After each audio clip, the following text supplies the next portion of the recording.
Hello, everyone. Welcome to Mystery Book Club. I'm Sally Hanley, author of the Holly and Ivy Cozy Mystery Series and the standalone book suspense novel, Stop the Threat. Today, I'm delighted to introduce third quarter speaker Melissa Westermeyer, who is author of the None the Wiser series. And we will be reading Old Habits Die Hard in September, which is the first book in the series. Her sleuth is a retired nun, and I can tell you that this book is a lot of fun to read. So, Melissa, why don't you take it away and fill in any bio information about yourself that you'd like to add, and introduce our guest author. Okay, well, I didn't plan to become a mystery writer. That sort of happened later in the game for me. I've been writing for over 20 years, and it's 21 years ago this summer. Marni and I met at the University of Iowa Summer Writing Festival. And I remember that because I was pregnant with my youngest son, and his birthday is this coming Wednesday. He turns 21. So that's how I can always know how many years I've known Marni because I met her when I was very pregnant with Greg. And, Very. and while we were in Iowa together at the workshop, we met three other women and we started our own writing group, just writers workshop. And we met annually for many years together. And one of the women in our group got diagnosed with vascular dementia, and that causes you to lose your short-term memory kind of quickly. And so, how many years ago was that, Mar? Now, 4 years ago, we went out. Yeah, we went out to visit Mariana at her memory care facility where she now lives in Portland.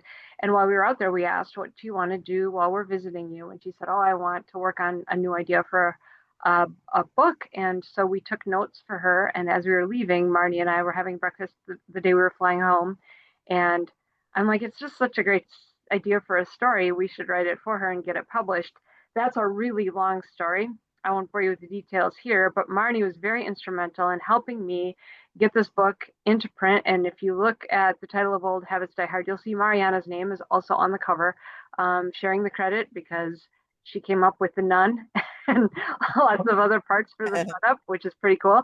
And anyway, Marni, my plan originally, it didn't work out this way, but originally I thought, oh, I'll just hack away at it a little bit. And then Marni's going to just take over because she is a pro at the mystery genre. This is her eighth book.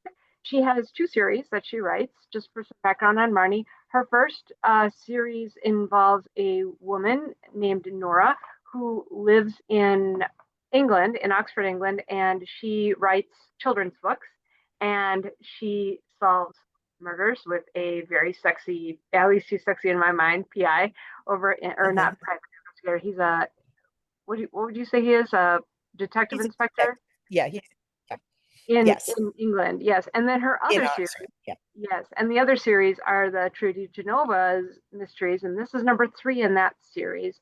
Trudy Genova is a nurse. Her background is a nurse, and she works on movie and TV sets as a consultant. And in the first 2 books, we see her doing that job, and it's through that job that she meets her current boyfriend, who is a detective. His name is Ned.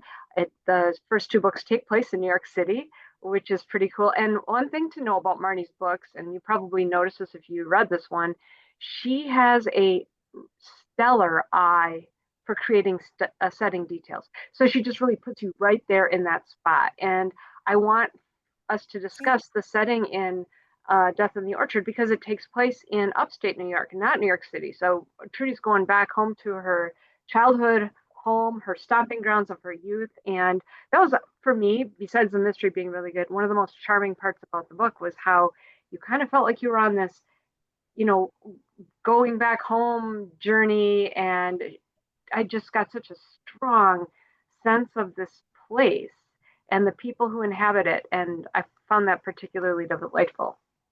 So I'm going to stop yapping now for a little bit. Marni? Okay.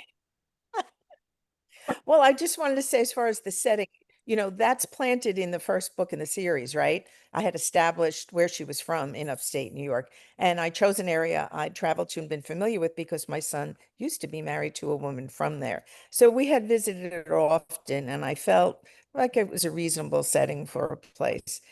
In this book, Trudy decides to go back home to solve questions around her father's murder, and she asks her new boyfriend to accompany her, ostensibly to meet her parents, but really to help her dig to the bottom of this mystery surrounding her father's death. So, going back home again, we can't go back home again, can we? But yes, you can. I mean, home is always a place that offers you shelter and love. And I think that having her go back home, it's set in Schoharie, which is a real area outside Albany. It's its own county, and there's a little town of Schoharie. And we're talking a very rural area where Trudy grew up. She has two brothers and her mom. Her father obviously was gone. Her mother is dating her former English teacher, and that's something Trudy's had to get used to. But they go home for the sister-in-law's baby shower, first grandchild, very exciting. And then someone is found dead on the property, on the orchard property, a worker. So now there's a new murder, and there's the cold case that they're investigating. And both of those plot lines carry out throughout the entire book. I thought it was fun to go back to a place that I was familiar with. Now, I hadn't visited in a while, and so I got in touch with my ex-daughter-in-law, who we still do Christmas cards. I said, "Look, would you be a beta reader for this book?" And she was extremely helpful because little things had changed. Where I had a stop sign, there's now an actual blinking light. Um, so if anybody picked up the book and read it, they could understand Schoharie and feel like they've been there, and I wanted it to be as realistic as possible. I think that's always something that I do in all of my books, even the English series. And anything that is totally fictional, I always make sure to note in the author's note. Yes, you can go to Schoharie and you can visit this and that, but the police department is not where I put it. And this made up club that they go to one night for dinner and where Trudy comes across her old high school boyfriend is, totally fictional. And so you won't be disappointed if you go looking for that because it's not there. Oh. Have any of you, I feel very the readers? strongly about, Oh, go go ahead, ahead. say again. I was just No, going to say, I has was just going to anyone say I've, in the call been there? I totally enjoyed from the get-go because I lived in northern New Jersey and worked in Manhattan for 35 years.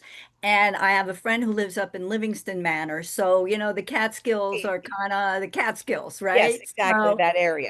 Yes. So it was all, the riding up on the thruway, the whole the geography was something that I was very familiar with. And I agree with Melissa. It was very easy to picture this orchard with these different houses on it, family members, and being close to one another. So yeah, the setting, I totally enjoyed it. It was Good, good. well drawn. Yeah. Well, where the orchard is set is the site of what's actually an herb farm that I used to visit for many years. Oh. And the couple have just retired, but they grew flowers that she would dry and make wreaths with, and they had extensive herb gardens. And she would, bottle those and put them for sale. And they were all natural, no herbicides, that type of thing. And they had a little cafe. You could go for breakfast and lunch, and had fresh baked goods. In my story, Trudy's mom is the baker, and she supplies those to the cafe that they run. So a lot of it is based in reality. And I think that helps you when you're trying to bring something to life. If you have something to base it on that you're familiar with. It certainly sounded realistic. I'm from New York and I do go upstate quite a bit. And it really brought memories for me also, just reading the different locations and the people around there. It really had a nice flavor. Oh, thank you, Darlene. Appreciate that very much. I feel that setting is the stage you move your characters around on. And to me, it's a very important component of any book. I want people to be able, in their reader's mind, to visualize the place where all of this action takes place, you know? Um, so. You mentioned the food. it was hard not to salivate reading all the different things that they were making. People said they were hungry. Yeah, it made you hungry. Yeah. Did you make any apple pies? Yes. Yes. Sally? I'm always. I haven't recently. I made an apple crumble a couple of weeks ago. Actually, today I just made a plum tart to bring out to dinner tonight with some friends with blackberries in it. I do Mm. like to bake at times, but Trudy's mother is a consummate baker. We do that, right? We give our characters things that we wish we could do. I wish I was a better baker.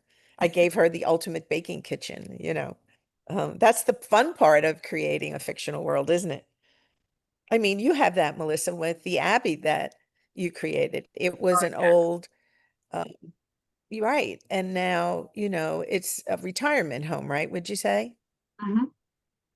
Yeah. And No, I have and never been. so, you know, Yeah. That setting, just when it's vivid, it's so easy for the reader to just feel like they're part of the story. And I thought it yeah. was as much the places that you described as the people in them.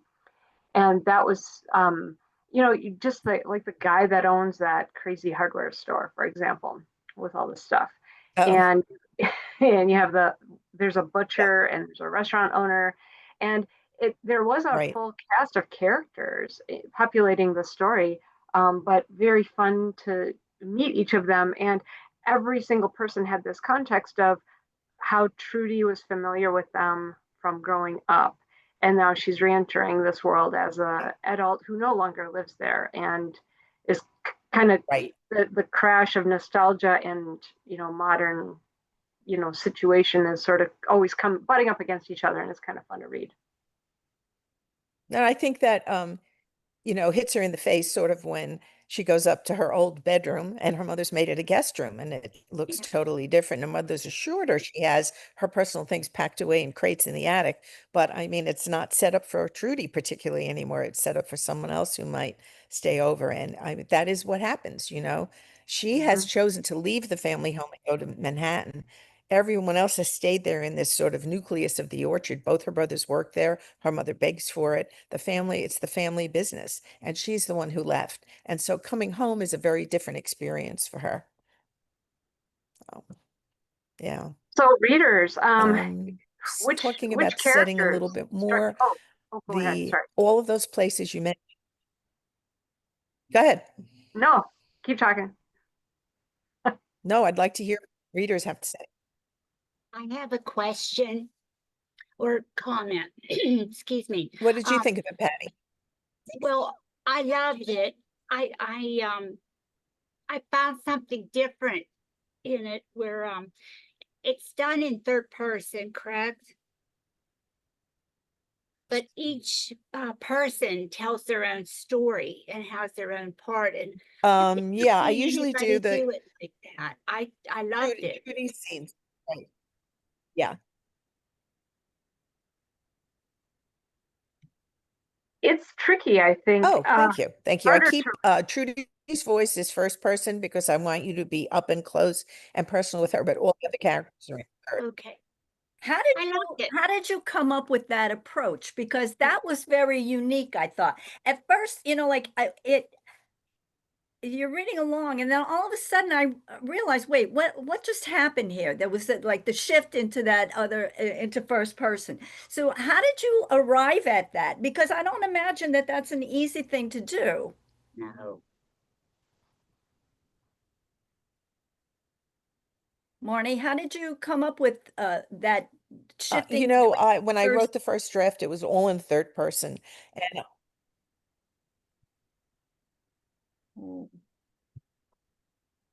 Your when I connection with first wrote the first draft, it was all in third person. And then I workshopped it with my wonderful writing group. And they agreed that we needed more immediacy. And Ah, I just tried a chapter in first person. And that's the formula now that I've kind of used in books. interesting. Is my connection not good? No, No. we're losing you Can every you hear once in a me? while. It's glitchy. I do like that it's not all in first Okay. person, because I think Sorry, sometimes, that's my shower outside. Yeah. okay. I prefer the fact that it's only Trudy's voice in the first person and not everybody's, because I think it's so difficult to differentiate too many first person points of view in a book.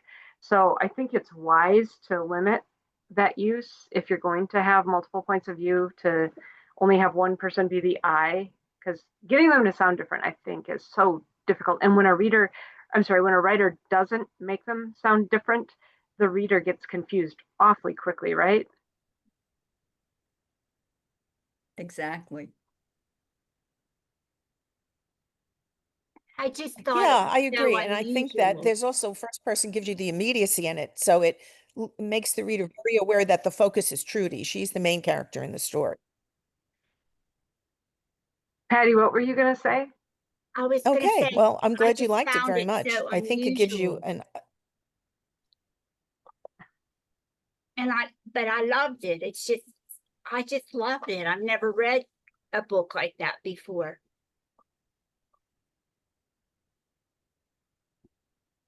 So, as far as suspects went, oh, good. Well, I'm glad. I'm glad you enjoyed it. as far as suspects go, who were the suspects that people had on their radar, whether they were right or wrong? Who did you put your money on? I'm just curious to know. Hmm. I really didn't know until the end. I thought you really did keep us guessing So would I be. that you knew that something was happening when Bobby Costello is introduced, Oh, good. but the connection, and you knew that Dietz was in there somehow, but how that related to the Genova family was right down to the end. It kept me guessing. I think the complexity Oh, of the good, plot, good. the complexity of the I'm plot. glad. I'm glad. You know, when I feel like we're Marnie, I don't know, we're kind of like on a delayed reaction with you. It's kind of like when they're interviewing somebody overseas and there's like a delay in between. So okay. we need to give you a moment or two in between when we stop speaking and you start, and vice versa. Okay. So why don't you finish what you were saying? Okay. I think I was saying that you were talking about suspects, and then someone mentioned Bobby Costello, and those scenes in the prison were very different from the rest of the book, aren't they? I mean, they're very intense, and they're very difficult sometimes to read, and that type of thing is not in the first two books. And I try very hard when you're writing a series. I don't want someone who might be interested in following Trudy's story to feel that they're going to read the same book over and over again. I want it to be a different experience for the reader, because that's what I enjoy as a reader. I read about 3 crime novels a week. I review books, and I'm always very impressed when someone has a long running series and they manage to keep my interest as a reader. And the book that I'm reading right now, I don't know if you guys can see this, it's called What the Night Brings by Mark Billingham. And this is part of his D.I. Thorne series, which I highly recommend. And he hasn't written a Thorne in a while. He's done a few standalones, but Mark himself used to be a stand-up comic. And so he brings that sense of wry humor to Thorne. And you're in his head enough that you understand what's going on. And it's a police procedural. As I said, it's a long-running series, and I'm entranced by it. I can't put it down. And I love when that happens, when someone manages to keep a series fresh, and so that you are eagerly looking forward to the next book, right? You want to see where they take the character, you want to see what they've done, but it's also the way the story is told that I think keeps a reader's interest. Anybody else agree with that? Yeah, absolutely. Yeah. One of the things that I wanted to say is that there's the complexity of the plot with the father, who to me was perhaps the most intriguing character of them all. He's long gone, right? But you know, Yeah. you didn't want to believe that he did anything dishonest, and yet there were clues that made you think he may have been involved in something shady. And Yes. but we keep getting anybody who spoke about the father just talked about what a good man he was. And yet he had a temper, so there was that. And um, but in your heart, you did not want the father to have been guilty of anything.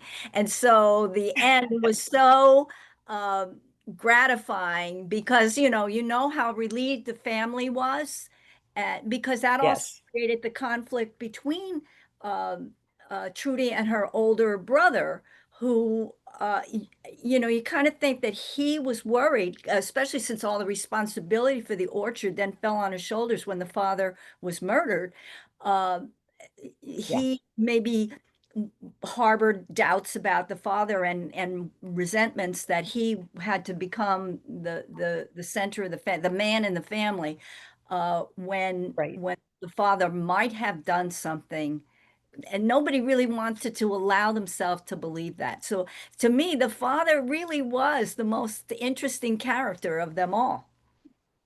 Oh, good. I'm glad. It's very difficult to keep talking about a character and portraying him when he's dead, when he, doesn't appear in the book actually, but yet he does, because it's his influence that drove the whole plot. And all of those fears that you mentioned, Ben is the one to vocalize them, the older brother, because all that responsibility fell on him. And Trudy did the other thing. She ducked away from it. She would just couldn't imagine that her father could have been in, done something horrible. And yet the day before he died, he cleaned out his family's bank accounts. Something was going on, right? And the mother, think how bewildered she must have felt being married to him all these years. They started this business together, and then all of a sudden, not only is he gone, but so was all the money they had saved in their retirement. And um, he just didn't behave in the way any of them expected him to behave. And so that brings into their minds something that maybe they don't really want to consider, but on some level, each of them has had to over the years. So I'm glad that you felt he was a complex character. But well, that was like, the even the more compelling mystery. Why did he take that money out? Because you couldn't fathom why he would have done that. And then like as the story goes on, it's like, well, what happened to that money? Where was it? So it was Yeah. really, I mean, it was a really complex plot, and it really well done, and it kept you questioning, well, why or what or how, and right to the very end for me. Oh, good. Good. Thank you. Thank you. That's what I like to hear. How did you happen to make Trudy a nurse, your main character? I was very fortunate when I was studying one summer in Oxford. I was writing for a magazine, and they asked me to go down from Oxford to London to interview P.D. James, who was my personal hero of crime writing. So that was a wonderful experience. And it ended up that we became friendly, and she was a mentor of mine until her death. And so I knew her for about 15 years. And I was writing the Noras at the time, and she found out that in my personal life, I had been a nurse for 30 years before I wrote full time. And my last favorite nursing job was what Trudy does. I worked as a medical consultant for New York movie studio. We lived on Long Island where I grew up. And she said to me, promise me at some point when you've written a few of the Noras and you feel like you understand how to write a novel, that you'll start a second series. And I was sort of overwhelmed because here I was trying to get a first series off the ground, and she's talking to me about starting a second one. But it took 3 books, and then I finally did do that. Yeah. And the first book in the series, Death Unscripted, is dedicated to her. She said that give someone that job that you had, because readers love a behind the scenes look at a job they don't know. And so that's where Trudy evolved from. It was uh, P.D. James who insisted that I write a series with a character who had that job. And I love that for Trudy because I can take her any place. Being a medical consultant, she can work on a TV movie basically any place within that realm. So you'll have to see where I take her next. Yes. The trick with amateur sleuth is giving them a access point into the story. Exactly. There are only so many intimate relationships you can have with people who are murdered before people start to wonder, what's your problem as a person? Right. They're all Who's the different. common denominator here, right? Exactly. Yeah. So I think nurse is just such a brilliant take because let's face it, journalists are done to death in these stories, in this type of story. But a nurse really does have the, I think, innate curiosity about the how somebody is killed, and they're able to read the tea leaves in a way that like a normal citizen like me with no medical background can possibly understand it. So I do love the choice of a nurse as the. Are there other series? I'm ignorant here, but maybe other people in the group have anybody else read a series with a nurse as a character? I Peg? write, that's what I write. Shut up. That's so cool. Oh, Nurse detective. And oh, I think that there's a okay. parallel between, and Marnie probably sees this too, there's a parallel between what we're taught to, how we're taught to assess and to plan and to act and evaluate. And I think that all of that ties in very closely with what a detective does. George can probably answer that question better, but I think a lot of the same skills are involved.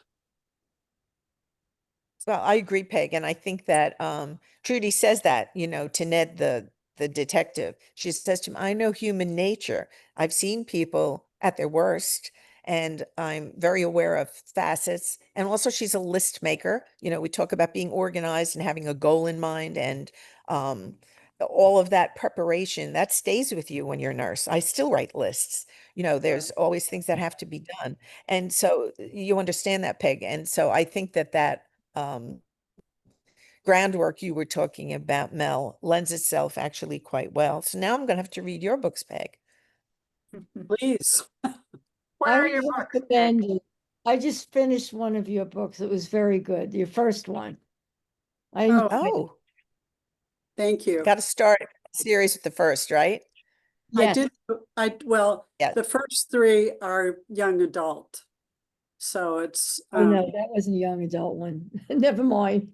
no, that's okay. But I mean, I started with her as a student because there were no books written for young people since like the 50s or 60s. So that's kind of where Right. how I got started. And then I decided to have her transition through the police academy, and then she moved on to the sheriff's department, which I had also done some work with them in the coroner's office, so I had a little background there. Wow. That sounds really interesting. Okay. Yeah. What a great head, right? I put the my website on the chat list, so Oh, good. if anybody is Thank interested.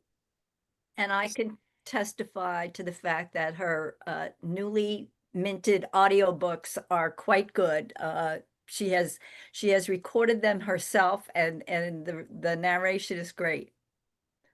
Thanks, Sally. Peg, do you have a home studio? Do you have a home studio? She's My laughing. closet, Yes, say yes, I do. yes. In my closet, I mean, they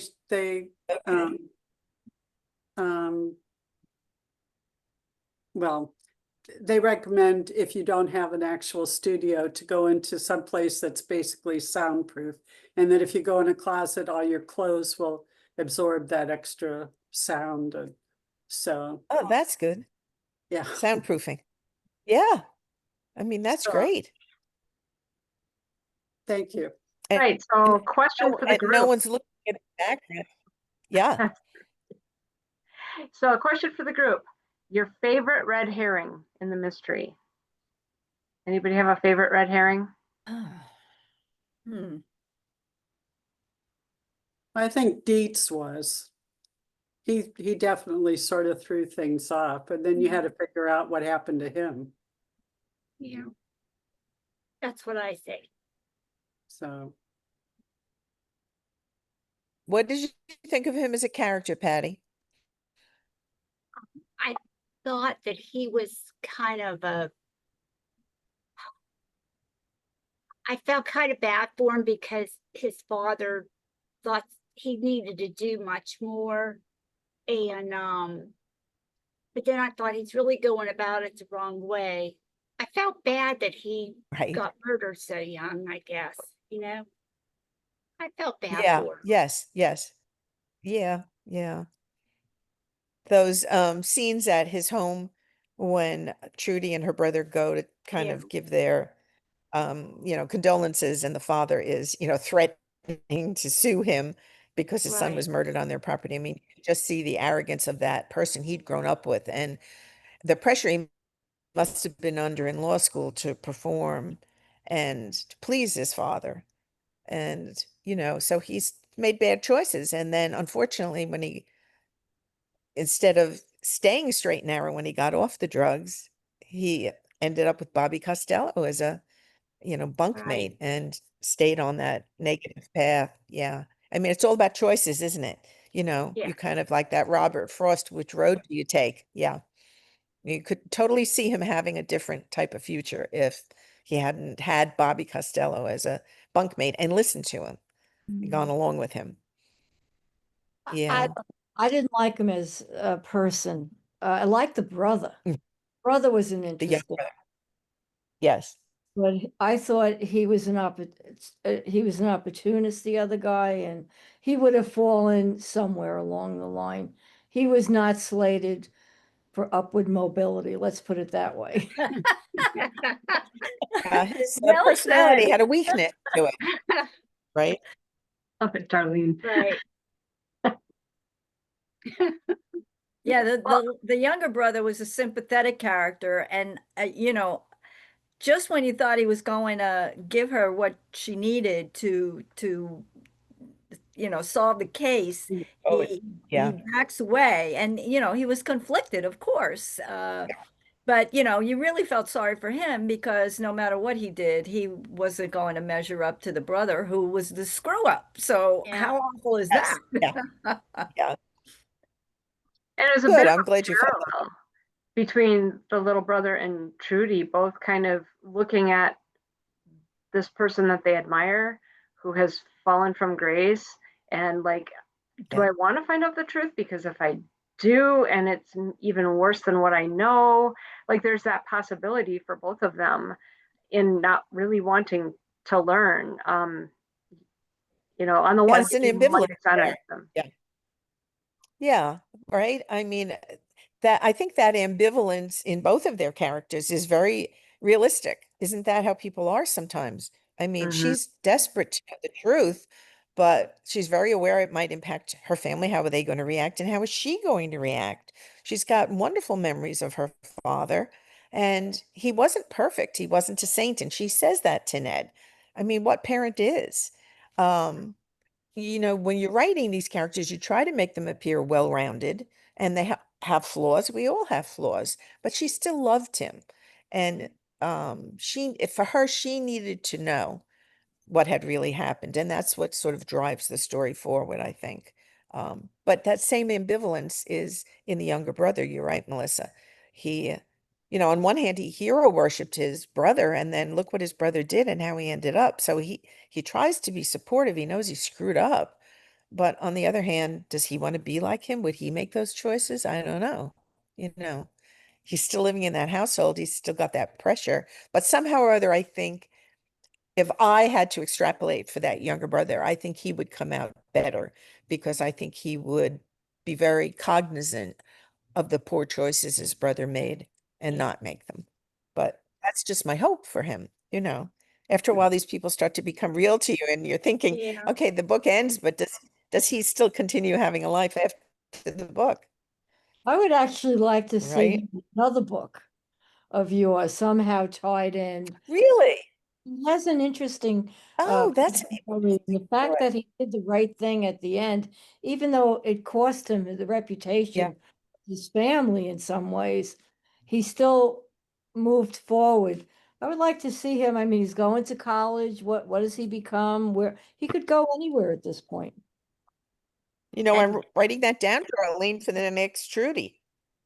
And he Bring the has, younger brother back, he has to get away from his father. father, And right? a couple of sessions of therapy, he might be able to be, realize his full potential, right? Yeah, yeah. Do you, Sometimes just physical distance, like going away to college, makes a big difference. Yeah. You're not being in that atmosphere anymore. But that's a very interesting point, Darlene. I actually wrote a note here to myself to try to work in that brother somewhere that we know what happens to him down the road. Because that's not Family impossible dynamic. to imagine. do you Yeah. bring the And I character? mean, Oh, sorry. say again? No, go ahead, Peg. I was going to say, do you bring your characters from one book into the next? Do you have, I mean, do the characters stay kind of same? Trudy You and Ned, know, would there they be are recur used? yes, so so Trudy is always the main character. Ned is there, and then there are other recurring characters, and one is Trudy's best friend Meg, who works at the studio, and the other recurring character is Ned's partner Borelli, who you really only saw in phone conversations in this book, but they're both have much more important roles in the first two books in the series, and now in the next book in the series, which I'm only just starting to plot, they'll both be present at again. Um, right now I'm taking a little break from the series. I kind of shoved a standalone in there, and I'm working on my first historical novel set in 1926 Yorkshire in Harrogate. And I had a little break from the series, and that's actually, I'm finding that I'm thinking of lots of different things. Usually what I do is alternate them. So in timeline, I should be writing a Nora next, and I already know the overview of what that will be about, but I'm taking a break to write this. So it'll be a while before there's a Trudy again. But I will write another Trudy. I'll probably write about 3 more at least in that series. Ambitious. Do you Well, I mean, when you have 2 series running, you want to keep those characters in your head, right? And Yeah. so, I'm always, even while I'm writing one, I'm researching the next one. You're always thinking ahead. And like I said in the very first book, I had to make some decisions about Trudy that come to play later on, like where she was from, her backstory, her Bible, I like to call it. And so I didn't always know there was going to be a story set in Schoharie, but I was pretty sure she would want to find out what happened to her father at some point down the road. And after I had 2 books underway and she was an established character, and now she has this boyfriend she wants to bring home. It just seemed natural that that was the time to take her home. Yeah. Oh. The next Nora I write will probably is the 6th one in that series, and that will likely be the last one for a while. So as I said, I'm just plotting that, but I'm just making this little detour to do this historical novel. It's not a mystery. It started out as a mystery, and my writing group told me, I thought you wanted to do something different. And so I took the actual murder out. And it's really a story of a relationship between 2 women that develops over the course of 11 days. And that's the name of the book, 11 Days. The main character is a maid who works in 1926 in a Harrogate spa, and a very elusive woman checks in and has apparently been in a car accident, and she doesn't have much with her other than an overnight case. And the young maid goes with her and helps her buy clothes, and they develop a kinship to each other. They have a lot in common. The older woman has just lost her mother, and my girl, Gwen, has lost her mother. And so that kind of bonds them together through their grief. But there is a mystery there, but it's not a murder. And that's about the identity of the woman who is, she becomes her personal maid for that time. I'm having a lot of fun actually writing it because it's very different, very different. What prompted that story? I mean, is it based on some incident? Yes, it's actually, if you know anything about Agatha Christie's personal life, she disappeared for 11 days and Yeah. was found later having suffered what they think was a bout of amnesia after a car accident Her mother had died, and her father had asked her that day, her husband had asked her that day for divorce. And she sort of goes into a fugue state and leaves home, has a car accident, and finds herself on this train going to this spa. But she has money with her, which was key in the time. And she had a bag and everything, but it was in her car. She just has her coat in a little overnight case. And gradually, over the course of the week, she regains her memory and realizes who she is, at the same time that the reality of the situation is someone in the band recognized her and called the police, and her husband came and got her. But in my story, I follow very accurately her actions and what really happened and what she did. But now the maid, Gwen, is tagging along with her. And so it's about the interaction between the two women. And I'm just at the point in the book where Gwen is pretty sure that this woman that she's become so fond of, who's named Mrs. Neal, is the missing writer because it's in all the papers. Her picture is there, her story is there, and Gwen makes a decision that she's not going to be the one to break her trust and tell people who she is. She feels if this woman must have a pretty good reason for not wanting to be at home at this time. So the trust between them deepens. And I hope it'll be an interesting story people will want to read. And what I've done is I read extensively on what was documented about what Agatha Christie really did during that period of time. And I don't know if any of you are familiar with Lucy Worsley. She does a BBC series on historical things. She wrote a book about Agatha Christie's life, a biography. And there's another biography by Laura Thompson that's excellent and has a lot of footnotes, a very academic book, but a very good read. And they both have provided me with a lot of information, and a lot of the headlines that Gwen comes across are all based on the real headlines from the time. So I'm just insinuating Gwen into that story. And I'm actually enjoying it. I don't know that I'll do another historical. It's, going to be a standalone for sure. But I'm wanted to stretch myself as a writer. Um, and I've written a few short stories, which I find extremely difficult to do. I like having the breadth of a novel better.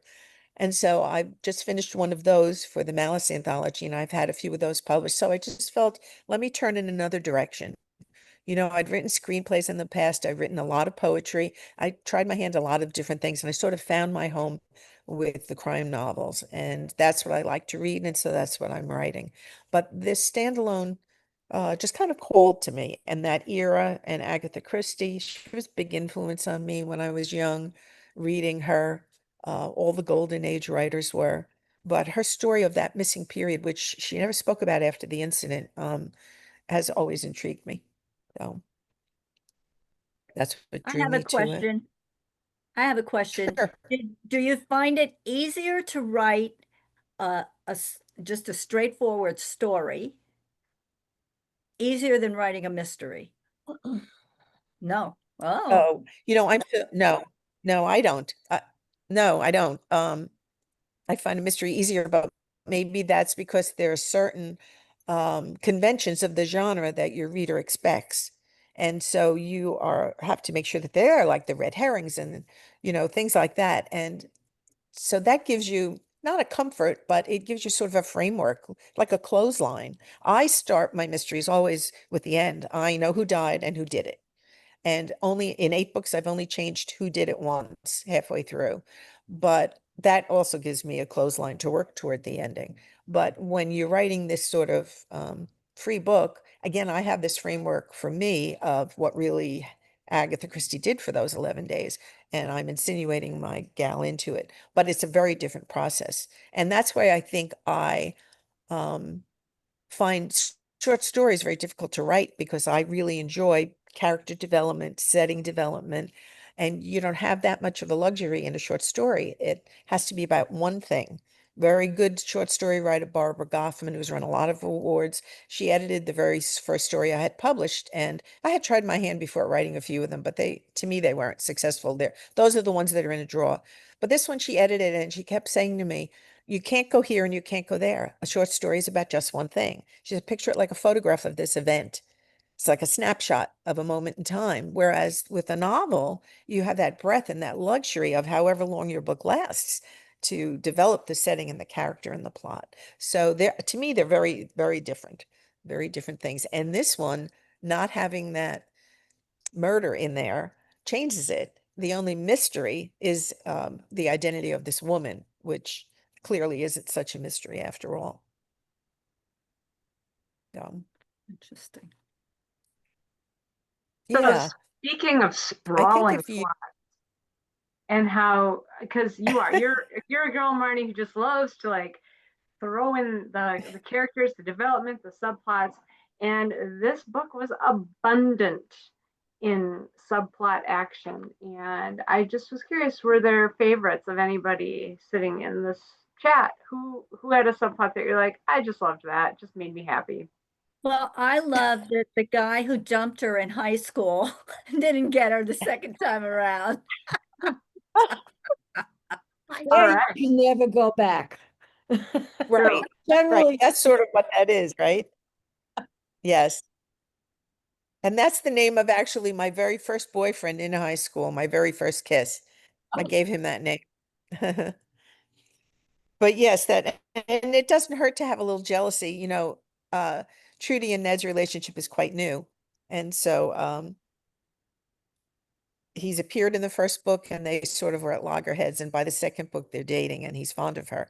And by this third book now, I mean, they've cemented their relationship on an intimate basis, but it's only happened a few times. And it was only a few weeks before they go up to her home. And so that's a whole issue there. And interesting that you picked on that, Sally, that you were glad that that didn't come to fruition, huh?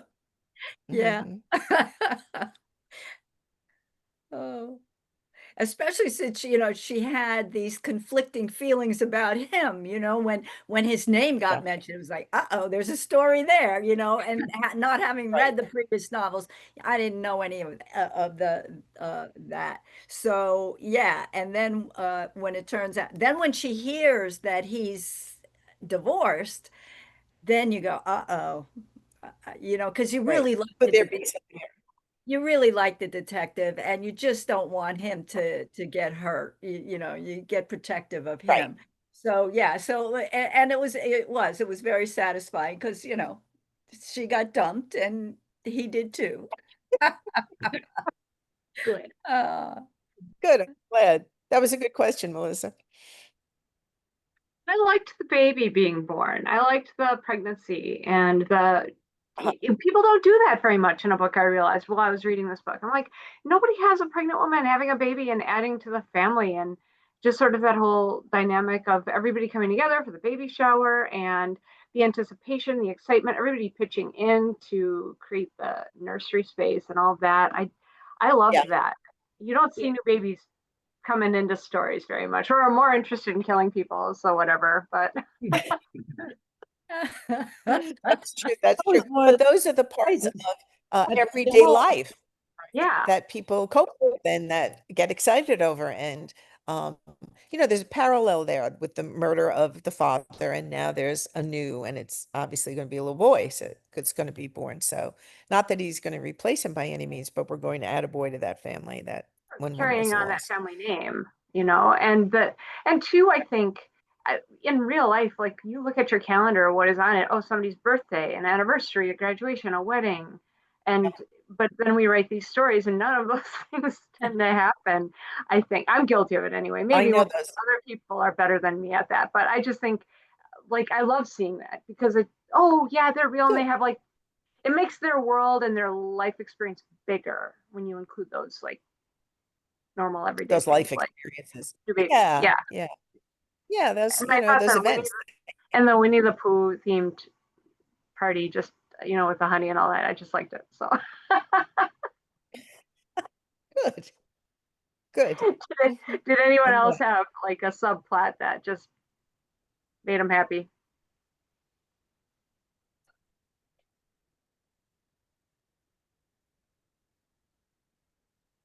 I just like the way you twisted the story in different directions. The subplots added to it. There's nothing in particular that stands out in my mind other than how they really added to the story. You made sure that there was a line there. And I like the fact of how Right. you presented your evidence as far as, with the pear tree. And you're like, wake up. What do you mean you can't? There's a pear tree in the middle of an apple orchard. What do you think the Yeah. funny? Yeah. So I thought you did it very skillfully. Thank you. Thank you very much. Thank you. When you're plotting, a lot of times you haven't, a framework, as I said, because you're working toward I was working toward the reveal at the end about what really happened. And so as you're writing, you've got to fill in all the justification for it to be that person, but also add justification, or at least put questions in the character's minds of, it could be this person, it could be that person, this could have happened. Like you said, what was the father up to? So there's a lot of questions, and I guess my job as a writer is to make sure that I've answered all those questions by the end of the book, that you feel a sense of satisfaction, because I feel that most people read a mystery to have that puzzle solved and to have a sense of not revenge necessarily, but a closing of it, a satisfaction that the bad person, good triumphs over evil. I mean, those are themes that you see over and over and over again in history and classics. And that's a very satisfying feeling for a reader, to feel that all the questions have been answered and they understand the story now. Well, that So I'm was glad you that felt was that way, Joy. that was such a nice touch to have Tosca kind of introduced earlier with the opera, and The then opera. the Yeah. pear tree, and then to have it wind up at the end that was where he had buried it. I thought that was a Yeah. very nice touch. Good, good. Took me a while to figure that out. You have to think about how all these things are going to come together. And, I had this scene originally in the first draft. The scene with Trudy and her father was just to illustrate their closeness and why she loved classical music now as an adult, because it reminds her of her father and their closeness. She was the only girl, so her position in the family is different. But then later on, I realized I could capitalize on that and make them be listening to Tosca, that would have much more impact. Sometimes, well, the first draft is never what's going to be out there anyway. It's a lump of clay, right, Melissa? You're going to go back and edit and change, and that, Peg, right? Adding in all these details and things that the reader will appreciate down the road. Hopefully. Yes, there was a lot to appreciate. That's for sure. Thank you. Melissa, you have any more questions Thank for the audience? We're drawing to the end of the hour here. Well, I think Marnie very well answered what's next on the docket, and probably seeing Trudy staying back in New York City in the next book, it sounds like. Yes. So we got to travel with Yeah. her. Yeah, I thank you very much, Marnie, Okay. for showing up here today, and Sally for hosting. It's pretty cool. Yes, thank On you my both very much. And thank you for the people who came and enjoyed the book. I'm glad. And thank you, Jolene, for that idea about bringing the brother back. I've got that. Well, next month, I will definitely use that.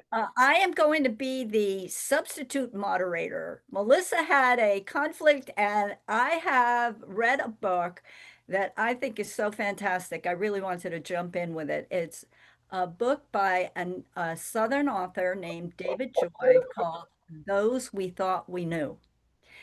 And Oh, okay. this book has a mystery in it, but it is so much more. Oh, wow. I met David at a Southern Writers panel here in Greenville, and he said he is a 12th generation North Carolinian and very proud of that. Wow. Very proud of that. But he said that does not come without some unprideful things Yeah, to come baggage. to grips with. Yeah. And Sure. Yeah. this book there is so much to talk about. I do Oh, hope that boy. everyone will get a chance to read it. And I came across two videos that he posted on Instagram that I will send you links to Oh, good. tomorrow or Friday. So that one is 5 minutes long, the other one's 10 minutes long, and you will get to hear how this young man thinks. And he is, I think, a shining star in the writing world and truly in the tradition Wow. of Southern authors. So I hope you'll all read it, and I look forward to discussing it with you. I just, I look forward to Great. hearing it. oh, sorry, I just finished it and I think it's beautifully written. I've been telling everybody about it. And Hey, that's, what was you the, know, what was the name again? Very, Tell us the name again. Those just we thought we knew knew. by David Okay. Joy, Joy. It's Yes, beautiful. I really want to let I want to let the whole world know about this book. Yeah, I think I think it deserves wide exposure, and I think it really gives people an opportunity to discuss things rationally. Actually, one of the videos that I'm going to send you the link to opens with the fact that he says, you know, we've reached a point in this country where we can't have civil discourse, and I know. he Yes. he Yeah. the, This sounds like the, something my book club would enjoy. Yeah. ah the yes, first, well, I want to spread it as far and wide, and whatever little bit I can help to get this book out there in the world, I hope to do. So I look forward to seeing you all next month. you Okay. just have, Oh, right. you just have to read the first line in that book and you'll want to keep reading. There you Keep go. reading. There you go. Oh, that's a great The endorsement, Peg. first sentence will grab you. Okay. Wow. All Thank you, right, Mel. folks. Thank you. Thank you, Bye. Marnie. Thank you, Thank Melissa. Bye. And Oh, thank you all. Yeah. Thank you. Thank you. See you next time. Thank you. Bye, Bye. George. Until we meet again. All right. Take care. Thanks again. Bye.